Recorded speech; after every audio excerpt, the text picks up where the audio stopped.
오늘 미국 시장 3대 지수 중에 다우는 마이너스로 끝났고요. 나스닥은 0.81, 스몰캡은 마이너스로 빠졌거든요. 제 생각에는 지금 시장이 연준의 발표에 대해서 이게 긍정이냐 부정이냐라고 하는 것에 대해서 투자자들이 지금 양쪽으로 갈려서 혼란스럽게 움직이고 있는데, 제 개인적인 생각으로는 이 긍정 패턴이 오늘 지나고 나면 없어질 것 같습니다. 제 생각에는 길어봐야 내년 다음 주 초반까지 정도가 다가 아닐까라는 생각을 하고 있습니다. 개인적으로는. 그 이유는 좀 이따 설명을 드릴게요. 국내 시장 매매 동향을 보면, 어제 보시면 코스피는요, 개인이 대규모로 팔고 외국인하고 기관이 샀거든요. 이거 다 총합하면 샀습니다. 기관이. 선물도 개인 팔고 기관은 팔고 외국인이 샀어요. 그러니까 어제 외국인이 그 현선물 동시에 매수를 했는데, 개인은 동시에 다 매도하고 기관은 현물은 매수하고 선물은 매도했습니다. 어제 외국인들이 동시에 현물과 선물을 동시에 매수를 했다고 해서 긍정적이냐? 저는 아직까지는 그런 방향으로 보면 안 된다고 생각하고 있습니다. 그리고 유가가 특이한데요. 여기 보시면 오펙이 증산이 없다라고 했거든요. 바이든이 그 증산 좀 해달라고 G20에서 일정 부분 압박을 줬는데, 오펙 플러스에서는 추가 증산 없다. 그래서 1일 40만 배럴만 증산하고 그 추가 증산은 없다고 얘기가 나왔거든요. 그러니까 미국이 중동 국가에 그 가지고 있는 그 실질적인 영향력이 상실됐어요, 지금. 트럼프 시대, 그리고 이제 아프가니스탄 철수하면서 상실됐다고 봐야 됩니다. 그리고 여기 보면 고공엔진 휘발유 가격이 120달러까지 간다고, 지난번에 골드만삭스가 110달러 브렌트 말했었는데 BOFA가 다시 경고를 했습니다. 이 뉴시스 기사고 11월 4일자 기사입니다. 이 기사는 임종명 기자께서 올리셨고요. 근데 여기 보면은 이런 얘기들을 하고 있거든요. 미국 석유 회사들이 석유값이 훨씬 비싸졌음에도 불구하고 코로나19 대유행 이전보다 석유를 덜 생산하고 있다라고 말을 하고 있고, 여기 보면 최대 석유 회사 중 올해 유가가 67% 급등했음에도 불구하고 최대 석유 회사 중 50개사는 연간 예산을 초기 계획에 비해 겨우 1% 늘렸다. 그러니까 추가 증산을 하기 위해서 뭔가 돈을 쓰지 않고 있다는 얘기입니다. 지금 석유 기업들이. 그 여기 밑에 보면 오펙 국가들이 자국 예산에서 석유에 대한 손익기준값을 배럴당 70달러에서 75달러 사이로 정한다고 설명을 했는데, 그러면서 그들의 입장에서 석유값은 이제 겨우 반등했다, 더 올라가야 된다, 이렇게 본다는 거죠. 다만 이게 일시적일 수는 있는데, 유가를 보면 유가는 저런 상황에서도 움직임이 약간 다릅니다. 보시면 최근 일주일을 보면, 최근에 참 그 미국의 석유 재고가 늘어난다는 미국 에너지청 발표는 봤죠. 쿠싱 지역에 있는 그 재고는 계속 아직은 줄고 있는데, 그 상황도 터닝되는지 좀 봐야 될 것 같고, 유가가 계속 급락했다가 다시 반등을 했는데 또 다시 밀려 내려왔거든요. 오펙 쪽에서 증산을 안 한다는 얘기가 나왔음에도 불구하고 이제 일단 추세 방향성을 좀 봐야 될 것 같고, 개인적으로는 원재 시장의 그 피크아웃이나 이런 부분들은 일정 부분 진행되고 있는 게 아닌가. 다만 조심스럽게 생각해 봐야 될 건, 이제 오펙이 이렇게 증산이 없이 대응하고 있기 때문에 최종적으로 추세가 그렇게 결정됐는가라고 하는 부분은 좀 더 추세를 지켜봐야 될 것 같습니다.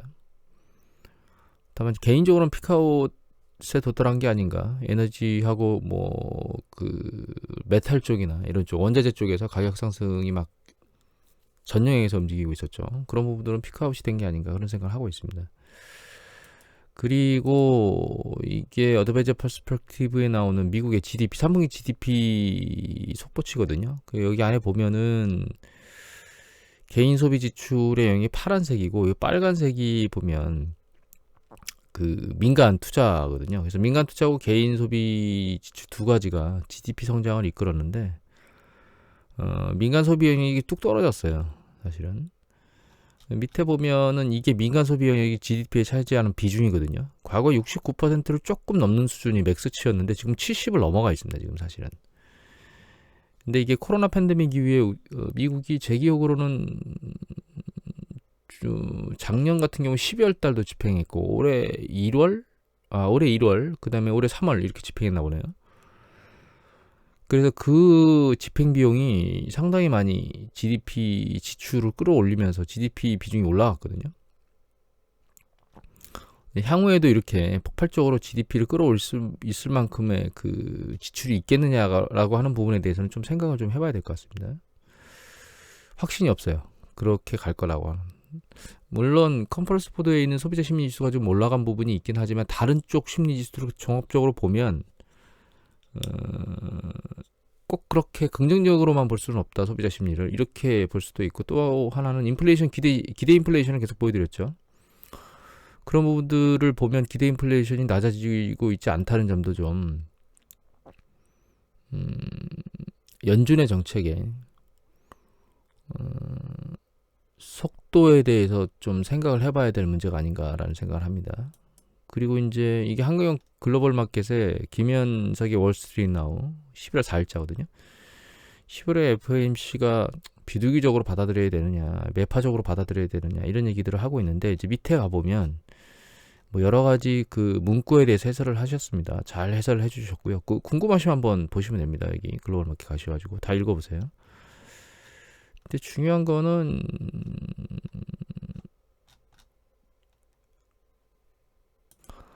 뭐 찾느라고 발언 정리 3개로 딱 해놨습니다. 기준금리 인상은 서두르지 않을 거다. 인플레이션이 2022년에 둔화될 것으로 보고 있다. 그 다음에 인내하겠다. 인내하겠다는 게 도대체 어떻게, 그러니까 인내하겠다는 건 되도록이면 금리 안 올리겠다 뭐 이런 쪽으로 해석을 하는 걸로 매파적으로 비둘기적으로 받아들였다 이렇게 얘기를 하고 계신데, 문제는 밑에 좀 보면, 여기 보면 이제 선물 달러 인덱스가 결과적으로는 그 연준의 그 통화 정책에 대한 방향성을 얘기한다면 이게 94달러에서 초반에서 93으로 떨어졌다고 얘기를 했잖아요. 근데 달러 인덱스를 보면 오늘 달러 인덱스는 올랐습니다. 94달러대로 다시 밀고 올라왔습니다. 보면 빠른 속도로, 그죠? 올라가는 건데 떨어졌다가 세게 밀고 올라왔죠. 그러니까 시장이 지금 연준을 그 비둘기파적으로 해석하고 있는지는 좀 고민을 해봐야 될 문제예요. 그 부분은. 또 한 가지는 밑에 내려가서 보면 시티뱅크는 패드의 첫 번째 금리 인상 시기를 2022년 12월에서 6월로 앞당겼습니다. 월가 리서치 회사 수석 이코노미스트는 여기 보시면 12월 FOMC가 우리는 12월 FOMC가 2022년 초 자산 매입 축소를 가속할 거라고 예상한다. 그러니까 그 지금 현재 150억 달러를 하고 있는 걸 내년 초가 되면 뭐 200억, 300억 이렇게 늘릴 거라는 예상을 한다는 거죠.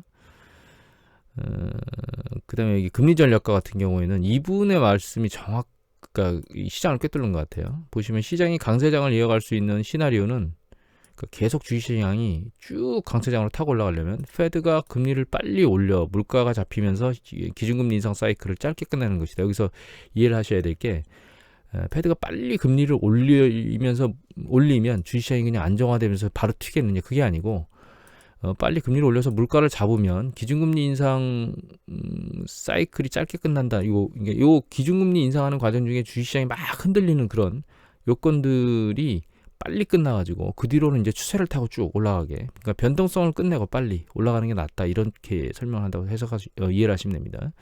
그다음에 약세장 시나리오는 패드가 금리 인상 시기를 질질 끌어서 인플레이션이 걷잡을 수 없게 되는 것이라고 얘기를 했거든요. 그러니까 이 정리를 이 부분의 내용을 정리를 하면 기준금리를 빨리 올리고 시장의 변동성을 일단 빨리 두들겨 맞은 다음에 그 다음에 이제 추세적으로 강세장을 가는 게 낫다, 이렇게 해석을 하는 겁니다. 어설프게 계속 약세장을, 그러니까 금리를 안 올려서 진행하고 있다가 인플레이션이 걷잡을 수 없이 올라가면 시장의 충격이 클 것이다, 이렇게 얘기를 하고 있는 거예요. ING 같은 경우에도 보면 여기 뒤에 2022년 하반기에 두 차례 금리 인상을 기준금리 인상을 예상하면서 한 차례 추가 인상할 위험도 커지고 있다. 총 3번 할 수도 있다, 이런 얘기를 하고 있는 거죠. 그래서 지금 FOMC에서 나온 발언을 매파적이든 비둘기파적이든 어느 쪽으로도 해석할 수 있는데, 결과적으로 문제는 매파적으로 해석하는 애들이 늘어나고 있다는 겁니다. 또 한 가지는 이제 선물 시장에서 이건 뉴즈원 기사고 11시 4분 11월 4일 기사인데 박형기 기자께서 올리신 겁니다. 선물 시장에서 내년 7월에 금리 인상에 나설 것이라고 베팅을 하는 사람들이 많다는 거예요. 그래서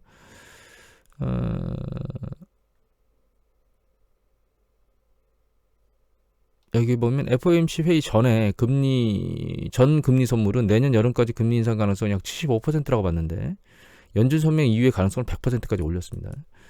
그러니까 지금 매파적이다, 비둘기 파적이다 얘기를 하고 있지만 시장에서는 투자 쪽에 몸담고 있는 사람들 같은 경우에는 결과적으로 내년도 하반기가 아니고 내년도 중반에는 금리를 올릴 것이다 라고 하는 사람들이 점점 늘어나고 있다는 뜻입니다.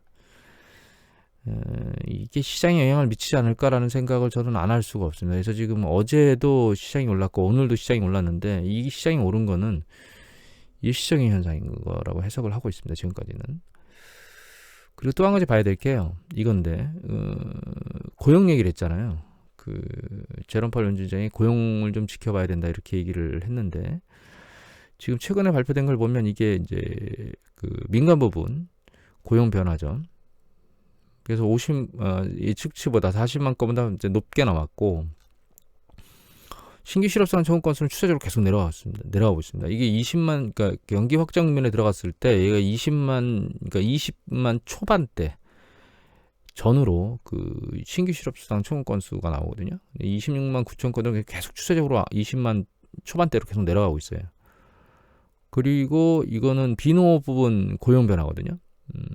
이게 이제 곧 발표가 나와야 되는데 지난달에 민간 부분 고용이 좋았는데 비농업 부분이 좀 빠졌어요. 그러니까 공무원 쪽에서 좋지 않았던 거죠. 이게 이제 커버가 이번에 발표 나올 때 잘 되면 이 고용 부분이 그렇게 나쁘다고 볼 수는 없는 거거든요. 그 다음에 실업률도 여기 보면 4.8%까지 내려왔기 때문에 사실 고용 부분에서 얘기하는 단순히 이 부분이죠. 노동 참여율이 떨어졌습니다. 이건 어제 보여드렸죠. 과거 노동 참여율이 한 63% 정도 됐는데 지금 뚝 떨어져가지고 올라가지 못하고 있거든요. 이런 부분만 얘기하면서 인플레이션 압력이 유지가 되고 있고 좀 더 볼까요 차트를. 자, 이 차트는 뭐냐면 소비자의 물가 이거보다 이 차트를 보시는 게 먼저 보는 게 낫겠네요. 자, 이게 소비자 물가 상승률하고 기준 연준의 자산이거든요. 근데 이게 올라간다는 얘기 이 빨간색이 총 자산입니다. 쭉 올라간다는 얘기는 채권 매입을 하고 있다는 뜻이거든요. 그런데 2007월 8월 요때 테이퍼링이 이제 끝나가면서 여기 보시면 이제 2014년도 더 이상 자산 매입이 안 늘어난다는 얘기는 테이퍼링이 끝났다는 얘기죠.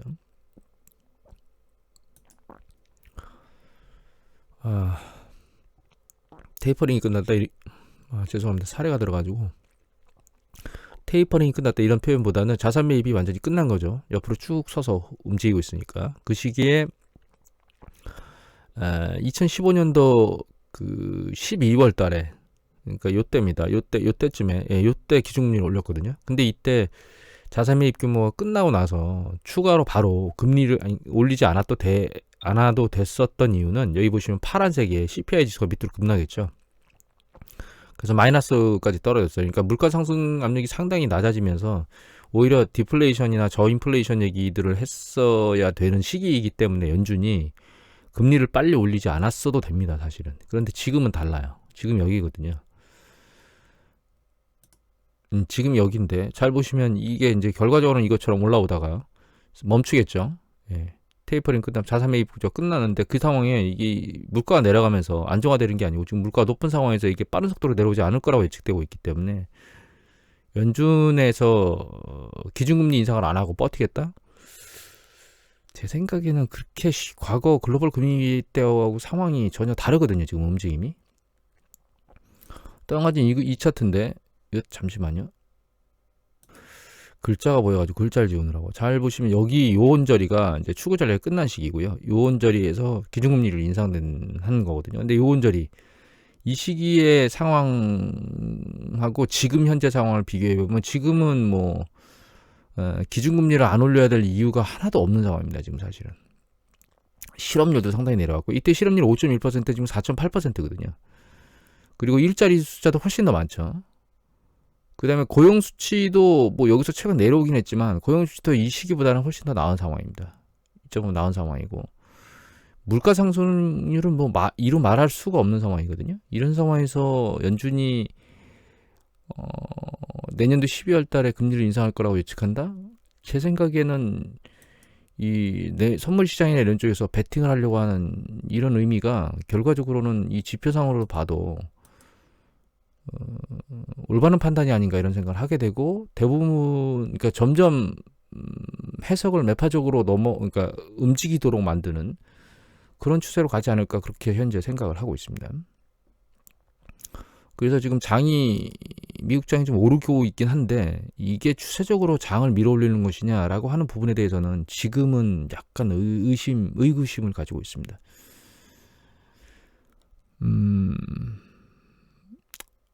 다른 주식 얘기만 다른 것들 잠깐 거론하면, 퀄컴이 어제 어닝 서프라이즈를 했거든요. 이거 아시아경제기사고 11월 4일자 기사인데 권재 기자께서 올리셨습니다. 그래서 이제 블룸버그 같은 경우에는 퀄컴 호실적에 대해서 글로벌 반도체 공급난이 거의 끝나가고 있는 신호라고 평가를 했습니다.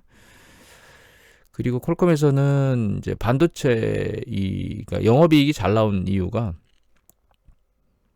스마트폰 용 칩하고 안드로이드 운영 체제, 그다음에 IoT 부분, 인터넷을 다양한 가정에서 인터넷을 연결하는 IoT 부분이 건조한 실적 때문에라고 얘기를 했거든요.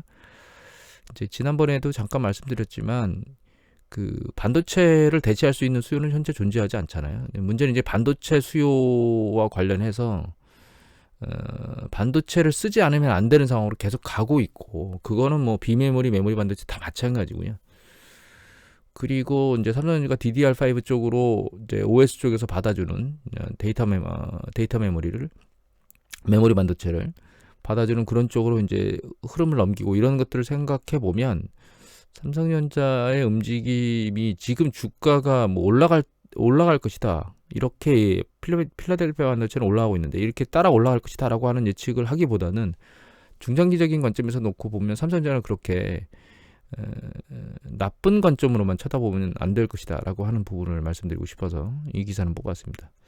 일단 외국인은요, 여기 보시면 이제 코로나 팬데믹 때 조금 빠졌다가 작년 11월쯤 이제 한번 쭉 뻗은 이후에 우리나라 개미들이 끌고 올라갈 때 외국인들은 계속 팔아댔겠습니다. 지금까지 계속 팔고 있어요. 그 다음에 이제 국내 기관을 보면, 국내 기관 같은 경우에는 여기 보시면 한 8만원대, 이렇게 7만원대 중반대, 이때 보면 매도 물량이 쭉 있었습니다.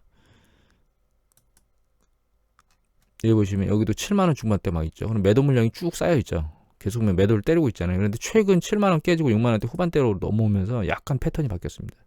약간 외국인이, 아니 기관이 떠받치는 매수 물량이 일정 부분 반복적으로 일어나고 있거든요.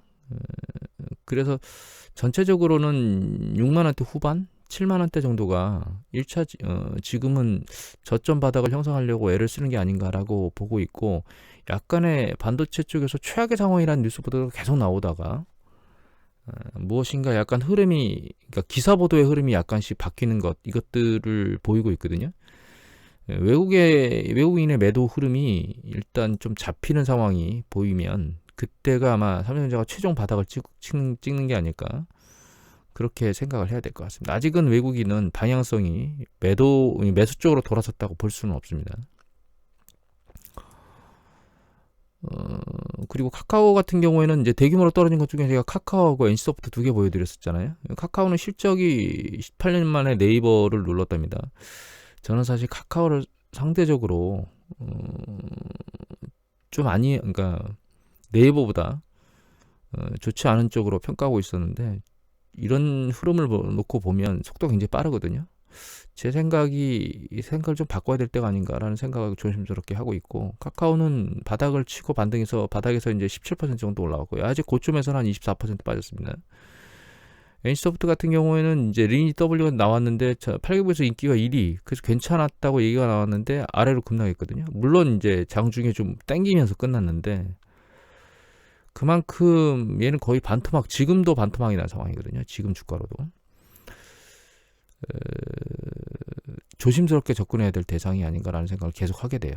이거 대비해서 카카오 게임즈 같은 경우에는 오히려 쭉 밀고 올라왔는데, 여기 보시면 이게 지금 카카오 게임즈 관련된 기사가 하나 나왔거든요. 이제 NFT나 메타버스로 끄는 카카오 게임즈, 뭐 리니지 W로 오는 NC소프트 이런 얘기를 하고 있는데, 제가 이거 바라보는 관점은 아주 단순합니다. 이제 NC소프트는 자기의 본업에 대해서 지금 회복하려고 애를 끙끙대고 있는 거고, 카카오 게임즈는 본업 이외에 뭔가를 잔뜩 얹혀가지고 모멘텀을 잔뜩 만들고 있다는 거예요. 그래서 여기 보면 카카오 게임즈, 자회사, 프렌즈 게임, 가상화폐, 뭐 블록체인, NFT 이렇게 여러 가지 것들을 걸쳐놔서 결과적으로는 메타버스 얘기도 있고, 그 다음에 또 어디 하나 인수했죠.